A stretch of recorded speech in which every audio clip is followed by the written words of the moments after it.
Assalamualaikum warahmatullahi wabarakatuh.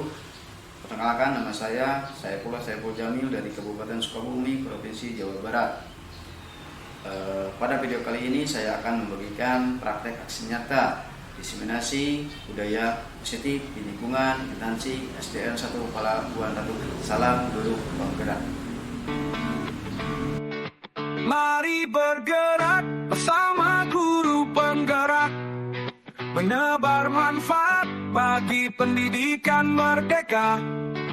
Lekas bergerak dalam pendidikan penggerak, ciptakan generasi unggul penopang bangsa. Mari bergerak, lekas bergerak, dan selalu menggerakkan. Yang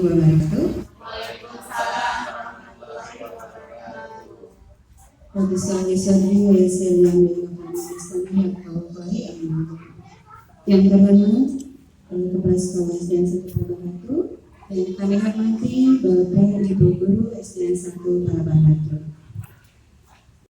Pada hari ini dalam acara aksi nyata diseminasi budaya positif yang ada di SDN 1 Palabuhan Ratu.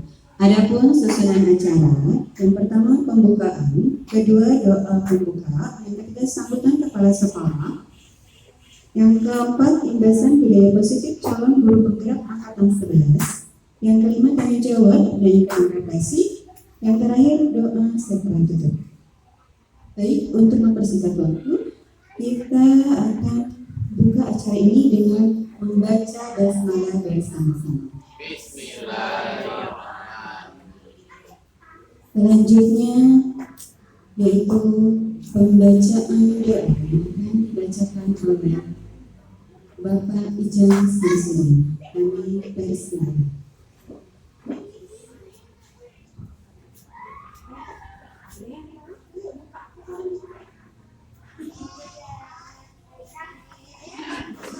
Assalamualaikum warahmatullahi wabarakatuh. Ibu Kepala Sekolah SD 1 Palabuhan Ratu yang saya hormati, Bapak dan Ibu guru hebat yang hari ini sudah hadir, semoga semuanya berada dalam limpahan keberkahan dari Allah Subhanahu wa Ta'ala. Amin ya Allah ya Rabbal Alamin. Mengawali kegiatan kita di kegiatan aksi nyata diseminasi budaya positif SD 1 Palabuhan Ratu CGP Angkatan 11, semoga semuanya senantiasa berada dalam lindungan Allah Subhanahu wa Ta'ala. Allahumma sholli wa sallim ala sayyidina Muhammad ya sayyidil mursalin, salatan tulqi biha rubbah fi qulubil kafirin wa ala alihi wa sahbihi ajmain. Amin ya Allah ya rabbal alamin. Hamdan syakirin, hamdan na'imin, hamdan yu'allah wa yukafi mazidah. Ya Rabbana kama yang bagi liwasika karimi wa'adini sultanik. Bismillahirrahmanirrahim. Allahumma a'nina bil ilmi wa zaina bil hilmi wa akrimna bil taqwa wa zamilna bil afiyah. Ya Allah, kami berhimpun dan berkumpul hari ini, semoga Engkau berikan ilmu yang bermanfaat serta dimudahkan segala urusan kami, baik urusan dunia maupun urusan akhirat. Ya Allah, di kesempatan pertemuan hari ini, semoga bertambahlah ilmu kita, bertambah wawasan kita yang bisa memberikan nilai manfaat kepada anak didik kita. Bismillahirrahmanirrahim. Allahumma inna nas'aluka ilman nafi'an wa rizqan thayyiban wa amalan mutaqabbalan.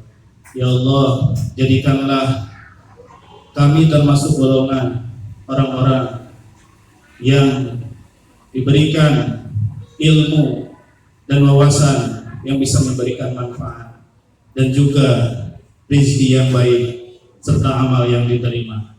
Rabbana min azwajina wa dzurriyyatina qurrata a'yun waj'alna lil muttaqina imama. Rabbana atina fid dunya hasanah wa fil akhirati hasanah wa qina adzabannar. Subhana rabbika rabbil izzati amma yasifun wa salamun alal mursalin walhamdulillahi rabbil alamin. Al-Fatihah. A'udzubillahi minasyaitonir rajim. Bismillahirrahmanirrahim. Alhamdulillahi rabbil alamin. Arrahmanir rahim. Maliki yaumiddin. Iyyaka na'budu wa iyyaka nasta'in. Ihdinas siratal mustaqim. Siratal ladzina an'amta 'alaihim ghairil maghdubi 'alaihim waladdallin. Amin ya Allah ya Rabbal Alamin. Semoga mengawali doa kita semuanya berada dalam lindungan dan keberkahan dari Allah Subhanahu wa taala. Amin ya Allah ya Rabbal Alamin. Adanallahu wa iyyakum. Wassalamualaikum warahmatullahi wabarakatuh.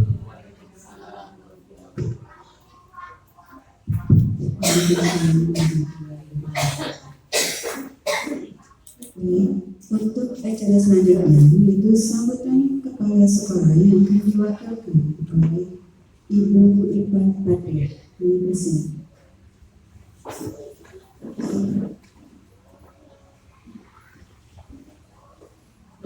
Bismillahirrahmanirrahim. Assalamualaikum warahmatullahi wabarakatuh. Alhamdulillahirabbil alamin wa bihi nasta'inu ala umuri dunya waddin. Wassalatu wassalamu ala asrofil anbiya'i wal mursalin sayyidina Muhammadin wa ala alihi washabihi ajmain. Amma ba'du. Rabbi shrah li sadri wa yassir li amri wahlul 'uqdatam min lisani yafqahu qawli. Yang terhormat Bapak Ibu Guru SDN 1 Pelabuhan Ratu, puji dan syukur telah kita panjatkan kehadiran Rabbi Robi. Salawat serta salam kita limpah curahkan pada junjungan Allah Habibana wa Nabiana Kanjeng Nabi Muhammad Sallallahu Alaihi Wasallam. Berkat ridho dan inayah jualah kita bisa berkumpul bertatap muka dalam acara Diseminasi Budaya Positif SDN 1 Pelabuhan Ratu. Terima kasih kepada Bapak, Ibu semuanya yang berkenan hadir dalam kegiatan ini, dan terima kasih juga saya ucapkan kepada pembawa acara yang pada hari ini memberikan waktu kepada saya untuk menyampaikan atau mewakili Ibu Kepala Sekolah yang hari ini tidak berkenan hadir. Mudah-mudahan di kegiatan hari ini diberikan kelancaran dan kami mendukung sepenuhnya untuk kegiatan ini kepada Bapak Saifullah sebagai calon guru penggerak angkatan 11 untuk menyampaikan materi diseminasi budaya positif. Mungkin hanya itu yang dapat saya sampaikan. Acara diseminasi budaya positif ini dibuka. Wabillahi taufiq wal hidayah. Wassalamualaikum warahmatullahi wabarakatuh.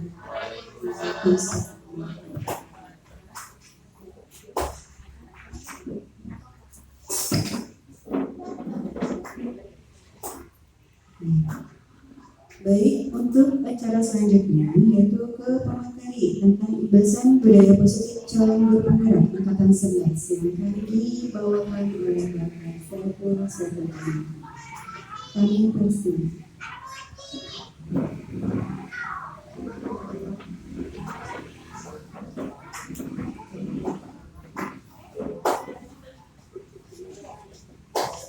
Baik, terima kasih. Assalamualaikum warahmatullahi wabarakatuh. Alhamdulillah pada kesempatan ini kita bisa berkumpul. Saya mau melanjutkan tadi dari moderator dan perwakilan dari Ibu Ipa selaku perwakilan dari kepala sekolah, karena beliau tidak berkenan hadir pada kesempatan ini. Mudah-mudahan beliau selalu sehat dimanapun berada. Oke, baik Bapak Ibu, selanjutnya saya di sini selaku calon guru penggerak angkatan 11 akan menyampaikan aksi nyata diseminasi budaya positif. Mungkin Bapak Ibu ada bakunya diseminasi. Apa sih itu diseminasi? Diseminasi itu adalah imbasan. Jadi saya di sini akan mengimbaskan kepada Bapak Ibu tentang budaya positif. Oke, kita lanjut biar enggak tegang, kita suasananya biar enggak canggung. Mohon Bapak Ibu dipersilakan berdiri. Oke. Baik Bapak Ibu, di sini ada senyum. Yuk kita senyum selama 30 detik. Baik Ibu, silakan berpasangan berpasangan sama temannya, makanya senyum selama 30 siap. Oke, baik, silakan keluarkan giginya, keluarkan. Saya yakin akan tertawa lepas. Silakan yang nggak ada berpasangan, bagus, mohon ada pasangannya ini sama. Silakan senyum. Saya mulai. Oke, hitungan 1, 3, mulai. Keluarkan giginya. 1, 2, 3. Silakan keluarkan gigi. Sudah. Oke, baik, terima kasih Bapak Ibu, silakan keluarkan. Oke, kenapa Bapak Ibu kita seharian ya dari pagi sudah mengajar anak didik kita, peserta didik kita, mungkin Bapak Ibu sudah capek, sudah lelah, ditambah lagi sama kegiatan. Mudah-mudahan kegiatan ini menjadi bekal dan ilmu untuk kemudian hari. Oke, baik.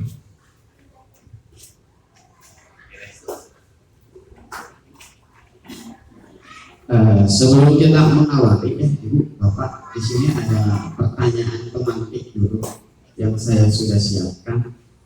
Yang pertama, kita membuat kesepakatan dalam diskusi ini. Saya membutuhkan waktu sebentar, maka Bapak Ibu kita sepakati bersama biar kegiatannya berjalan. Di sini ada pertanyaan pemantik, boleh Bapak Ibu tambahkan. Di sini menghargai siapapun, menjadi pendengar yang baik, gunakan bahasa yang sopan dan profesional. Maka barangkali Bapak Ibu mau tambahkan atau kita bikin kesepakatan kelas ini. Silakan dari Bapak Ibu atau Bapak Ija, Bapak Iki, silakan. Ibu Fani, boleh? Tolong Ibu dibantu dicatat di sini. Tidak mengaktifkan dalam kegiatan. Ya. Boleh ditambahkan di sini ya. Boleh. Iya, boleh.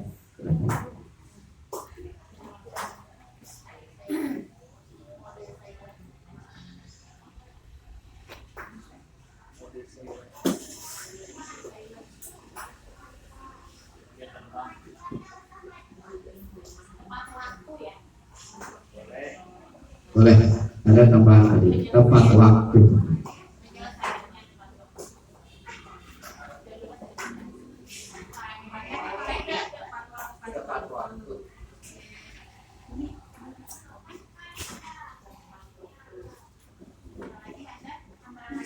Lagi mungkin dari bapaknya, Pak Ijak, boleh menambahkan biar kita berjalan dari kesepakatan. Baiklah, sebelum bertanya, boleh kamu dulu.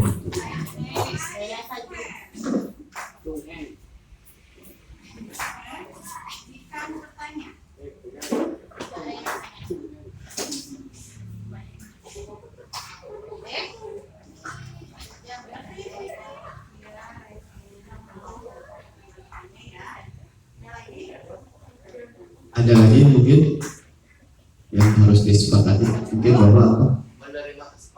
Menerima kesepakatan.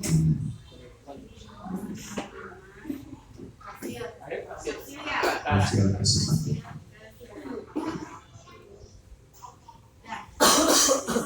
Sudah cukup? Barangkali mau ditambahkan? Oke.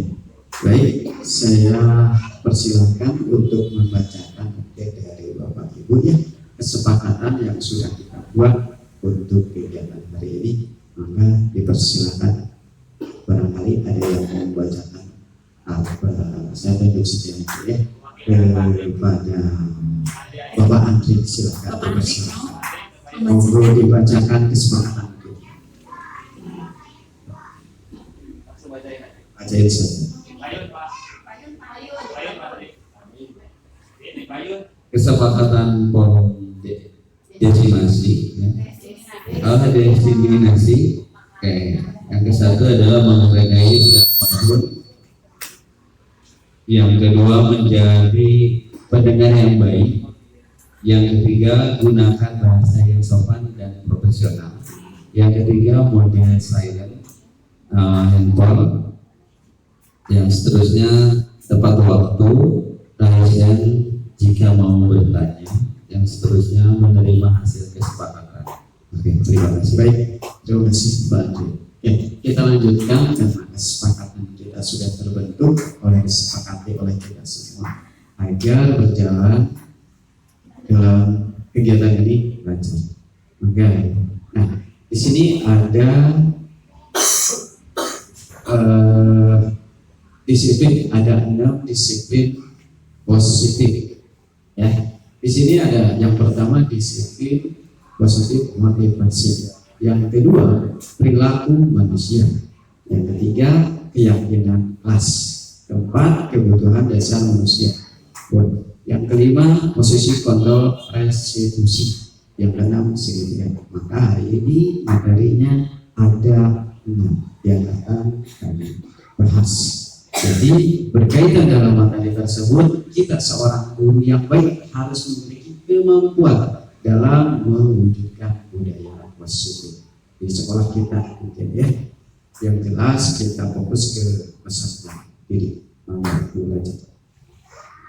Apa sih yang ibu ketahui tentang disiplin positif? Mungkin ada dari Bapak Ibu yang Bapak Ibu ketahui. Jadi ketika membuat peraturan disiplin positif, kita harus tahu apa sih disiplin. Kira-kira nih menurut Bapak Ibu apa sih?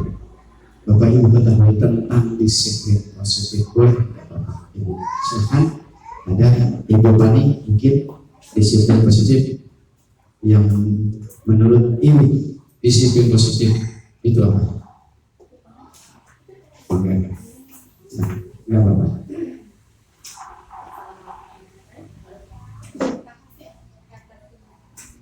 Bismillahirrahmanirrahim. Mungkin ya disiplin positif itu pendekatan mendidik anak agar menerapkan disiplin dari dirinya sendiri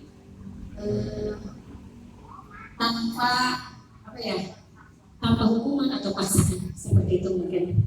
Assalamualaikum warahmatullahi wabarakatuh. Waalaikumsalam, terima kasih. Ibu Reni, betul sekali ya. Tanpa ada unsur paksaan, mungkin dari kalau diibaratkan mungkin ada faktor eksternal dan internal ya.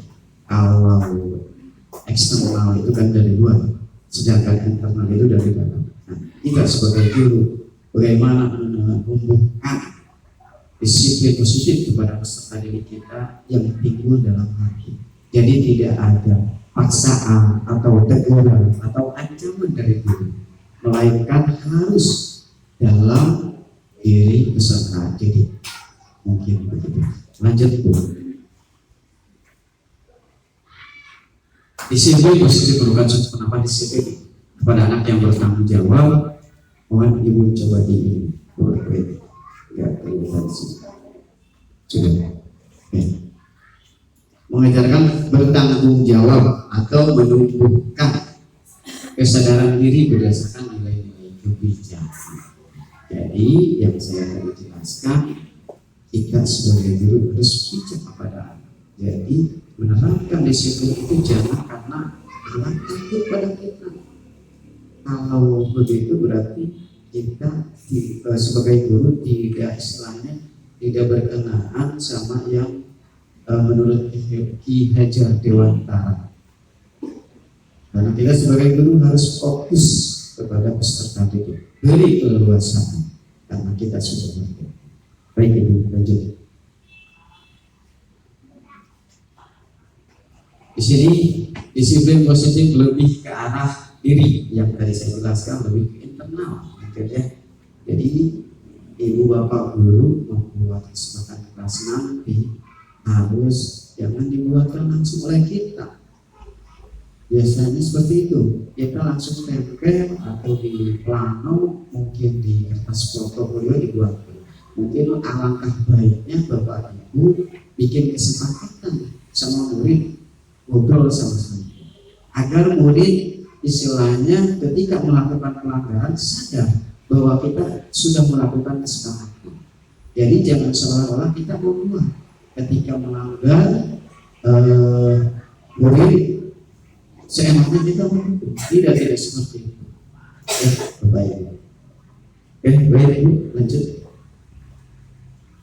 Disiplin diri dapat membuat murid memahami, menyadari berdasarkan motivasi internal, bukan akibat paksaan. Nah, yang saya tadi jelaskan. Jadi tidak anak itu istilahnya ketika melakukan kesalahan kita ajak ngobrol, kita ingatkan lagi kesepakatan kelas yang sudah kita buat. Jadi untuk ke depan biar pembelajaran lebih fokus ke peserta didik, kalau ibu membuat keyakinan kelas itu kita harus ngobrol, kita harus tahu apa yang mau dari peserta didik kita.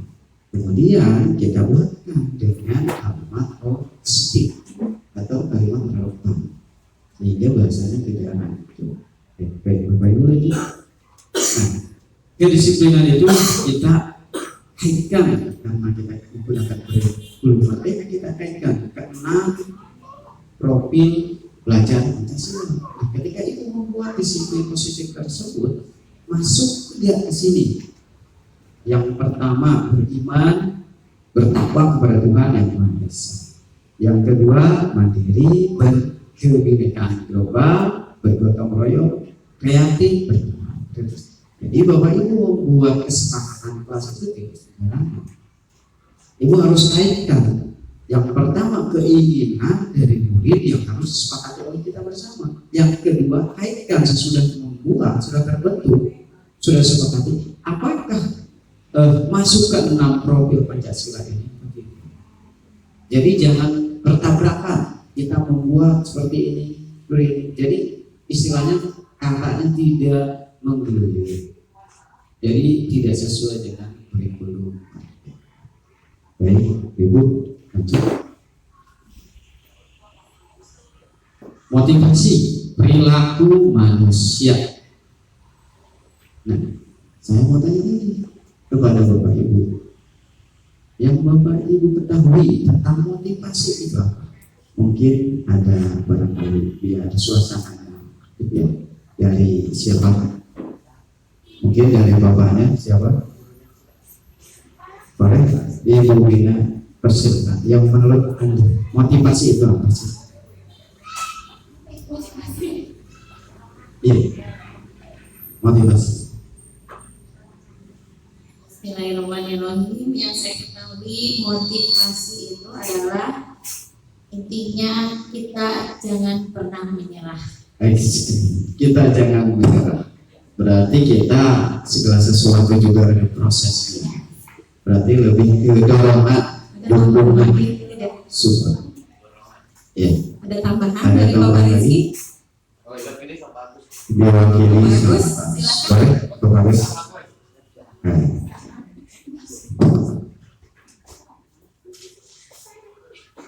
Boleh, silakan. Enggak apa-apa, silakan.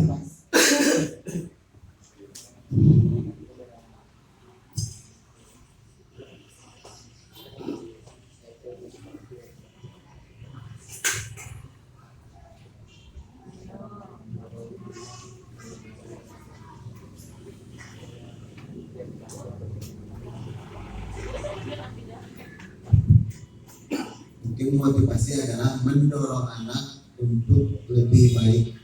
Boleh, benar loh Pak Ibu. Lebih jelasnya kita mendorong atau menjembatani, lebih tepatnya seperti itu ya. Jadi kita tidak istilahnya ada di bagian materi 6 kita sebagai guru itu memberi motivasi itu, jadi gak boleh tekanan kepada anak. Justru kita sadar pada diri kita seorang pendidik sebagai guru, tanya anak apa keinginan, berilah motivasi, dorong sehingga anak belajar dalam pelaksanaan KBM itu tidak campur. Jadi kalau pembelajaran tersebut tepat sasarannya pada anak, itu seperti itu. Maka itu baca. Nah, di sini motivasi perilaku manusia terbagi menjadi 3 ya. Yang pertama untuk menghindari ketidaknyamanan atau hukuman. Yang kedua untuk mendapatkan imbalan atau penghargaan dari orang lain. Yang ketiga untuk menjadi orang yang mereka inginkan dan menghargai diri sendiri dengan nilai-nilai yang mereka percaya. Kira-kira ibu sebagai guru pendidik mau pilih yang mana dari ketiga tersebut? Mau pilih yang mana? Yang ketiga. Berarti untuk menjadi orang yang mereka inginkan, benar Bapak Ibu. Yang poin ketiga itu masuk ke yang Bapak Ibu ketahui apa itu motivasi.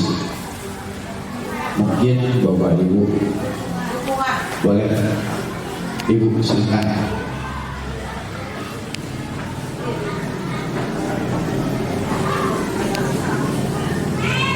Motivasi perilaku manusia kalau menurut saya itu dukungan atau dorongan dari teman sejawat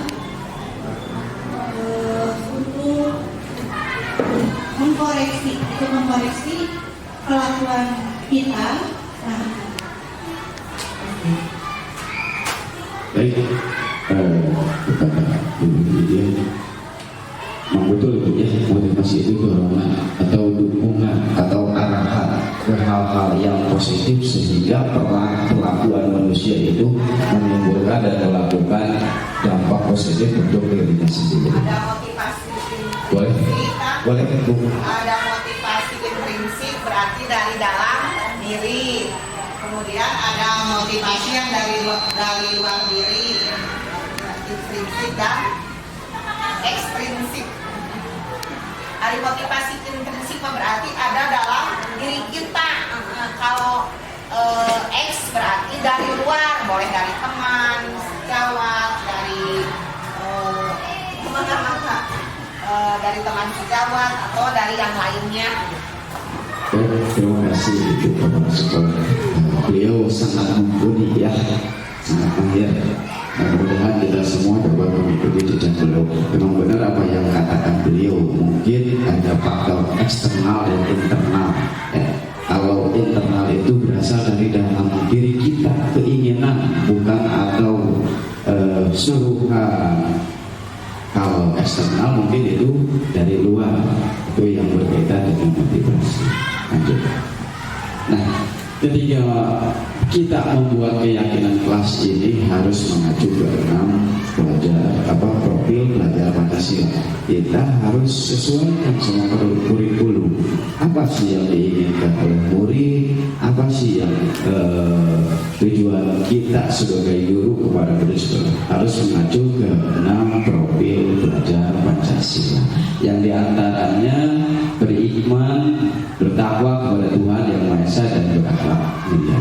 Yang kedua, mandiri, berkebinekaan global, bergotong royong, kreatif, dan bergerak kritis. Ada 6 profil pelajar Pancasila.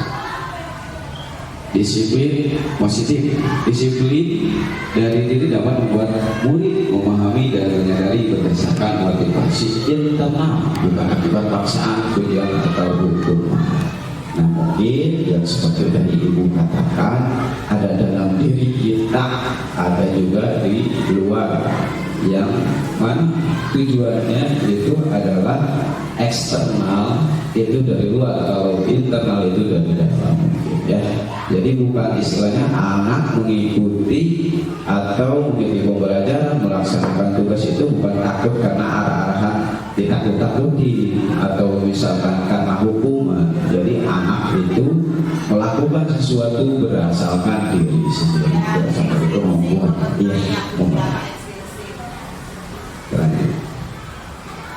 disiplin positif lebih ke arah disiplin diri yang dapat mengontrol dari dalam melakukan segala tindakan.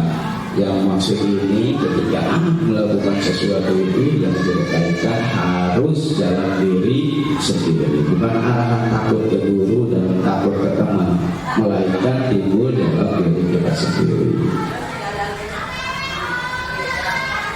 Lanjut, disiplin positif merupakan suatu cara penerapan disiplin yang mengajarkan anak bertanggung jawab dan menumbuhkan kesadaran diri berdasarkan nilai-nilai kebijakan. Nah, Bapak Ibu, kita kaitkan ke tadi yang perbuatan keyakinan kelas, seandainya atau tidak sebagai guru telah membuat aturan kelas, keyakinan kelas, maka siswa ketika membuat kesalahan harus menyadari apa yang dia lakukan. Jadi siswa kalau membuat keyakinan kelas itu tanpa kolaborasi dengan siswa, tanpa kesepakatan siswa, maka siswa tidak akan merasa bersalah tentang apa yang dia lakukan.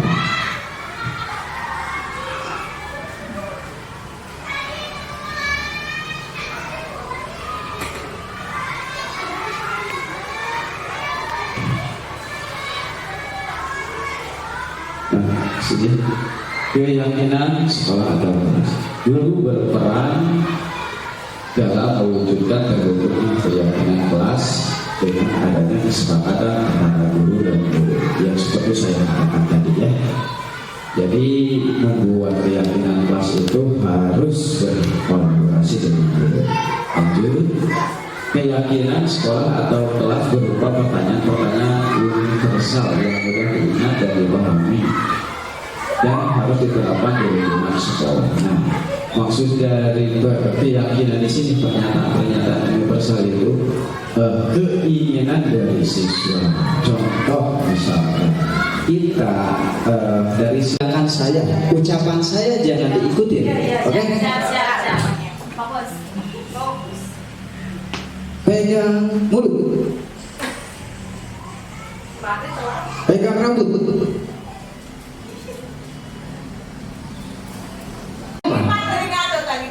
Oke? Silakan lanjutkan, ulangi lagi, silakan. Pada kebutuhan dasar manusia, kira-kira nih di Bapak Ibu sebagai manusia kita butuh apa sih? Kira-kira mungkin Ibu enggak itu? Kebutuhan dasar manusia.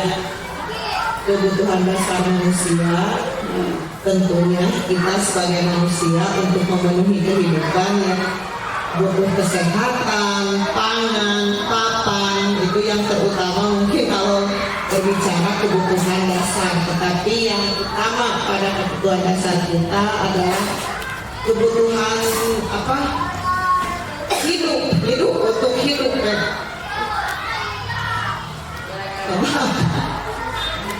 Kebutuhan dasar manusia untuk hidup. Nah, bagaimana caranya untuk hidup tersebut? Mungkin ada beberapa faktor yang harus kita penuhi, itu saja. Terima kasih kepada Ibu Kepala Sekolah, kita tepuk tangan dulu. Mungkin ada lagi yang menambahkan menurut Bapak Ibu apa sih kebutuhan itu? Kalau laki-laki membutuhkan kasih sayang dari istri atau istri membutuhkan kasih sayang dari suami. Kira-kira nih kalau misalkan Bapak Ibu tidak mendapatkan kasih sayang dari pasangan, kira-kira bakal uring-uringan tidak? Pasti. Atau Bapak tidak dinafkahi atau dikasih uang pun sama suami, kira-kira Bapak Ibu bakal uring-uringan tidak? Mungkin yang ada naik darah mungkin dulu ya. Pangan dan kasih sayang. Mungkin udah jelas ya, kita sebagai manusia membutuhkan hal-hal yang seperti Ibu katakan barusan. Lanjut. Nah, ini ada sebuah pernyataan ketika seorang murid melakukan suatu perbuatan yang bertentangan dengan nilai-nilai kebajikan atau melanggar peraturan. Hal itu sebenarnya dikarenakan mereka gagal memenuhi kebutuhan dasar manusia. Kita kaitkan tadi dulu, sebelum menghakimi atau menghukum siswa itu kita harus bertanya dulu kepada siswa, hal apa yang dibutuhkan oleh siswa. Jangan kita mentang-mentang sebagai guru ketika siswa melakukan kesalahan langsung secara spontan menghukum bahwa dia telah melakukan kesalahan. Tidak, kita selidiki dulu, kita komunikasi apa yang siswa butuhkan sehingga kita dapat memberi motivasi dan arahan yang positif kepada siswa tersebut. Mungkin itu yang dinamakan pembelajaran yang berpusat kepada peserta didik. Nah, di sini ada kebutuhan dasar manusia, ada 5. Yang pertama, bertahan hidup, kasih sayang dan rasa diterima. Ketiga, kepuasaan. Keempat, kebebasan dan kesenangan. Nah, mungkin kita sebagai manusia perlu kelima kebutuhan dasar manusia ini. Nah, ada sebuah studi kasus contoh yang saya terapkan, yang saya ambil di kelas saat pelaksanaan ulangan harian. Masya berusaha untuk melihat jawaban temannya atau mendengarkan. Sebagai guru harus menyelesaikan masalah tersebut tentu. Saya percaya bahwa ibu lebih menjalankan hal tersebut. Ketika ibu melihat kasus seperti ini, mendoakan kasus di lingkungan sekolah, apa yang ibu akan lakukan? Apakah menghukumnya langsung? Apakah disuruh ke depan? Apakah bagaimana?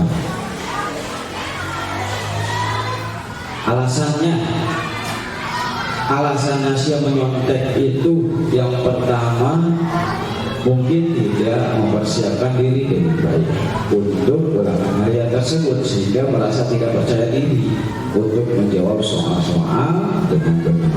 Berarti kira-kira kalau kita kaitkan kelima dasar kebutuhan manusia yang ini, berarti masuk ke penguasaan apa kurang persiapan. Nah, berarti kita masuk ke kurang persiapan karena alasannya Nasya itu tidak belajar. Jadi ketika ada kasus seperti itu, kita ngobrol dulu, anggap dia teman, bertanya dulu. Jadi kita tahu apa alasannya dia menyontek. Nah, di sini dan kaitkan lagi penguasaan. Berarti penguasaan tersebut karena Nasya tidak belajar. Alasan yang kedua, kesulitan dalam memahami materi. Nasya mungkin mengalami kesulitan dalam memahami materi yang diajarkan, dan karena tidak ingin gagal dalam ulangan, dia memilih untuk menyontek. Maka kebutuhan dasar yang sedang dibangun Nasya adalah kebutuhan kasih sayang dan rasa diterima. Jadi alasan Nasya tersebut melakukan itu karena dia pengen berhasil melakukan ulangan harian tersebut, tidak gagal. Mungkin gampangnya ketika dia berpikir merasa gini, kalau nilai kecil nanti kita diejek sama teman, atau dimarahin sama orang tua, atau diremedial sama guru. Itu rasa ketakutan siswa. Nah, bagaimana cara mengatasinya? Yang ini kita lanjutkan. Nah, ini cara mengatasinya ada 5 posisi kontrol restitusi. Yang pertama, guru sebagai penghukum, guru sebagai pembuat merasa bersalah, guru sebagai teman, guru sebagai pemantau, guru sebagai manajer.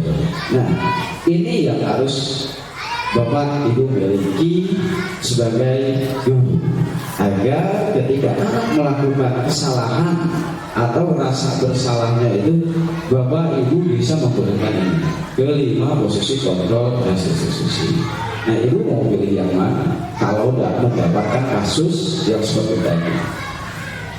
Nah, ini contoh, ada sebuah identitas di sini. Jadi kalau kita kaitkan di sini, jangan guru sebagai penghukum.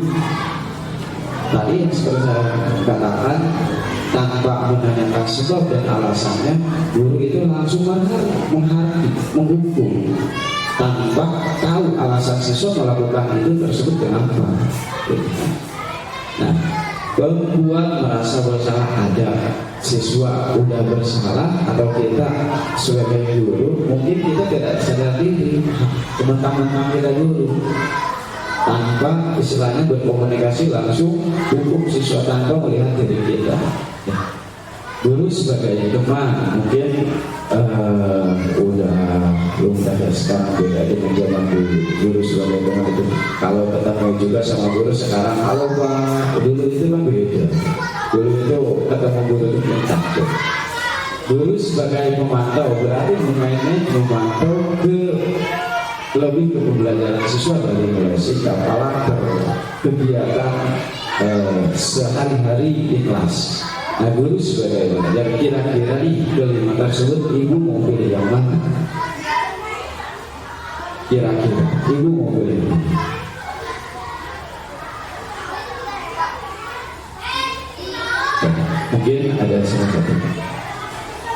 Ibu Nur mau pilih yang mana? Kira-kira ya sebagai guru. Guru sebagai manajer. Kalau di sini kita jelaskan, guru sebagai manajer itu lebih halus sebenarnya. Jadi lebih halus itu tidak melatih, tidak menghukum. Jadi sebagai manajer di sini, guru itu memanggil anak atau ngobrol, panggil ke kantor, terus melakukan bertanya, nah kenapa kamu melakukan seperti itu?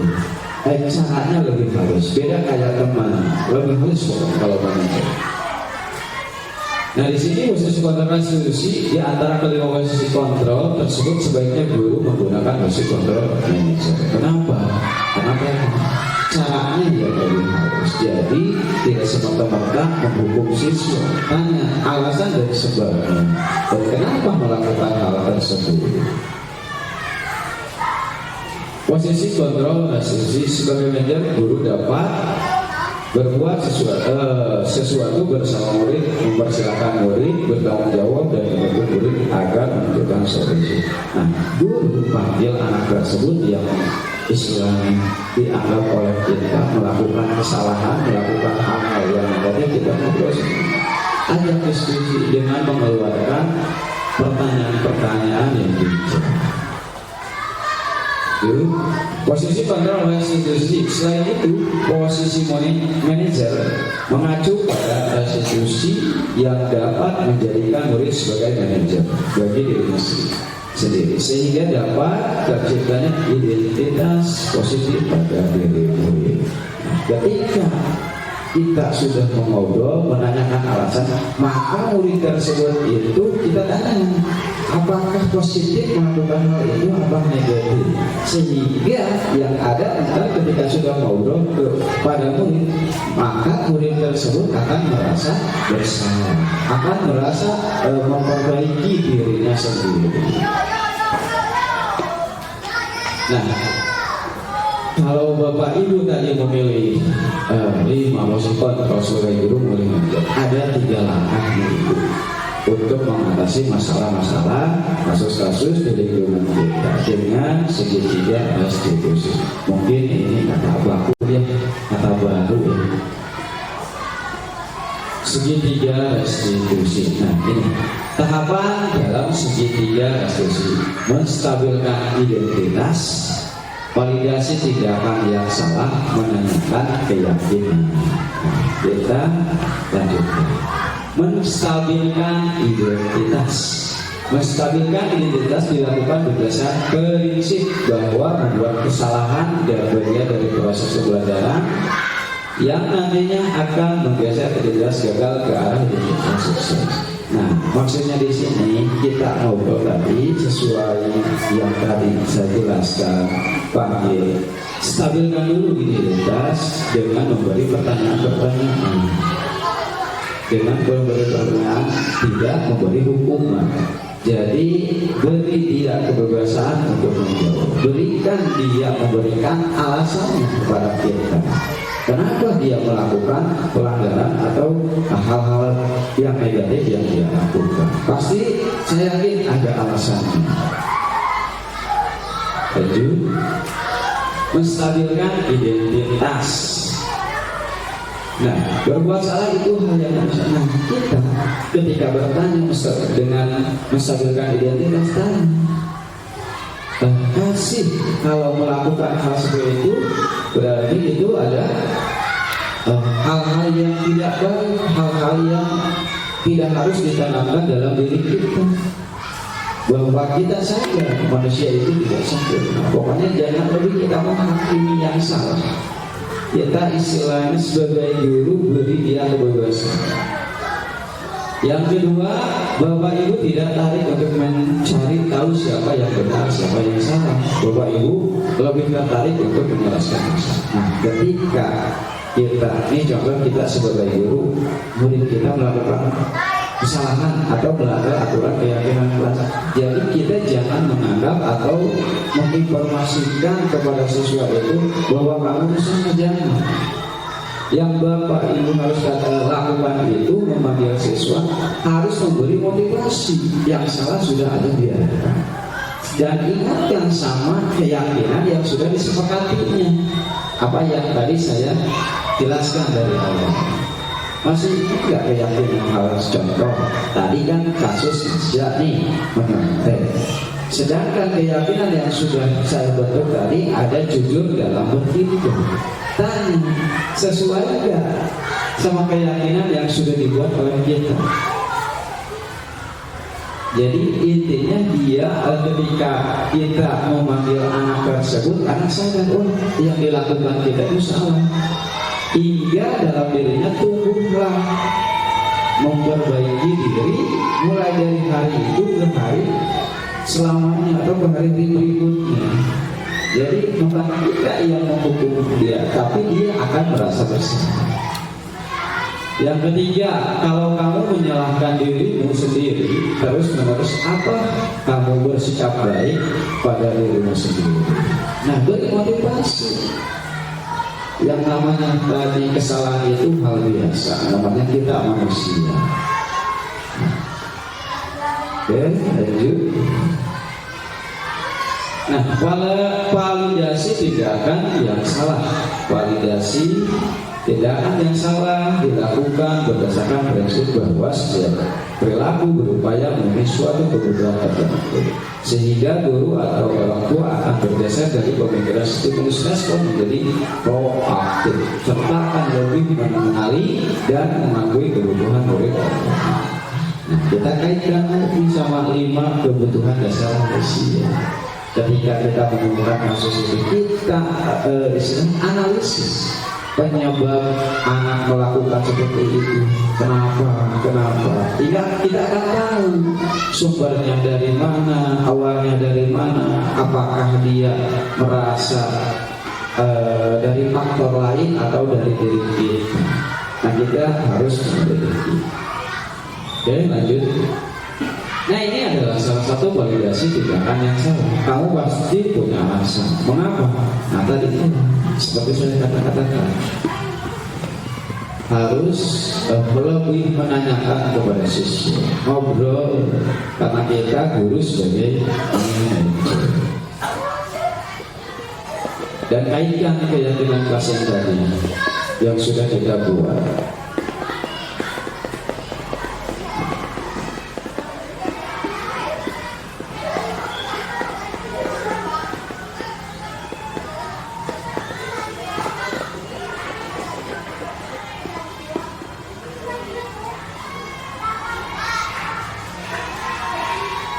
Nah, mungkin cukup sekian dari saya. Mudah-mudahan ada manfaatnya bagi Bapak Ibu guru. Ada yang positifnya bisa Bapak Ibu terapkan di kelas. Mungkin ada pertanyaan dari Bapak Ibu yang insya Allah akan saya jelaskan. Boleh. Terima kasih Bapak. Tadi Bapak sudah memberikan gambaran jelas tentang restitusi, kontrol restitusi. Nah, restitusi sendiri apa? Saya kalau dengar itu betul. Tadi belum disinggung itu aku. Baik, Bapak. Pertanyaan yang bagus. Kelima restitusi kontrol yang harus dimiliki sebagai guru. Restitusi ini ada sebuah kategori mungkin yang Bapak itu asik ya. Jadi masuk ke langkah sebenarnya. Ke langkah kita sebagai guru, kita dulu mau pilih yang mana? Pengertian restitusi sendiri apa?